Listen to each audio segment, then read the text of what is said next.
بسم الله الرحمن الرحيم. الحمد لله رب العالمين، والصلاة والسلام الأتمان الأكملان على أشرف المرسلين وعلى آله وصحابته أجمعين، وبعد. كيف كان استقبال رمضان في عهد النبي صلى الله عليه وسلم؟ وبما أننا نحتفي بمرور 15 قرنا على ميلاده صلى الله عليه وسلم، فكيف كان هديه في استقبال هذا الشهر الكريم، وكيف كان هديه صلى الله عليه وسلم في العمل والعبادة في هذا الشهر؟ فهل كان من هدي النبي صلى الله عليه وسلم التنافس في لمن اللذات والشهوات والحلويات والموائد؟ وهل كان من هديه صلى الله عليه وسلم في استقبال رمضان رفع الأسعار والاحتكار والغلاء؟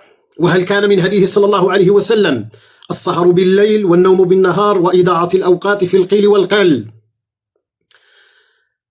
فالنبي صلى الله عليه وسلم القدوة المطلقة، لقد كان لكم في رسول الله أسوة حسنة، والحياة الطيبة تكمن في هدي المصطفى صلى الله عليه وسلم.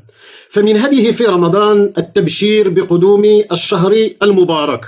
يقول صلى الله عليه وسلم: قد جاءكم رمضان شهر مبارك، أي بركاته كثيرة، افترض الله سبحانه وتعالى عليكم صيامه، تفتح فيه أبواب الجنة وتغلق أبواب الجحيم وتغل فيه الشياطين، فيه ليلة خير من 1000 شهر، من حرم خيرها فقد حرم. في هذا الشهر الفضيل وهذا الشهر المبارك كما سماه صلى الله عليه وسلم تفتح أبواب الجنة، يعني تفتح أبواب الخير للتنافس، فيا باغي الخير أقبل ويا باغي الشر أقصر. في رمضان تكثر المواسم للخيرات والمصارعة إليها. في رمضان فليتنافس المتنافسون. فمن هديه صلى الله عليه وسلم في استقبال رمضان التبشير بهذا الشهر المبارك، ثم شحذ الهمم وتشجيعهم على اغتنام ما في هذا الشهر من الخيرات والمبرات والبركات. ثم من هديه صلى الله عليه وسلم في رمضان أن يدرب المسلم نفسه على أن يتقي الله، وتقوى الله رأس كل الفضائل. فالله سبحانه وتعالى ما شرع لنا شرائعه إلا للتقوى، لذلك نجدها في كتاب الله العزيز تأتي بعد كل عبادة عظيمة مثل الصلاة والصوم والحج.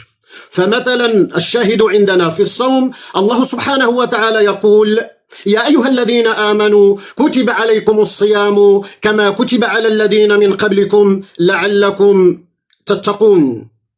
والنبي صلى الله عليه وسلم من هديه في رمضان أنك عندما تصادف شخصا ويبدأ معك في السباب والخصومة تقول له: إني صائم. فإن سابه أحد أو شاتمه فليقل: إني امرؤ صائم. ماذا يستفاد من هذا أعزائي؟ يستفاد من هذا أن المسلم المؤمن في رمضان عندما يقابل شخصا غاضبا يقابله بالحسنى، وهذا مبدأ إسلامي من هدي النبي صلى الله عليه وسلم، الدفع بالتي هي أحسن. فليقل: إني امرؤ صائم. فإذا خرج رمضان ووقع وصادف مثل هذا الاحتكاك مع الناس فليقل: إني امرؤ مسلم. فالمسلم ليس باللعان ولا السباب.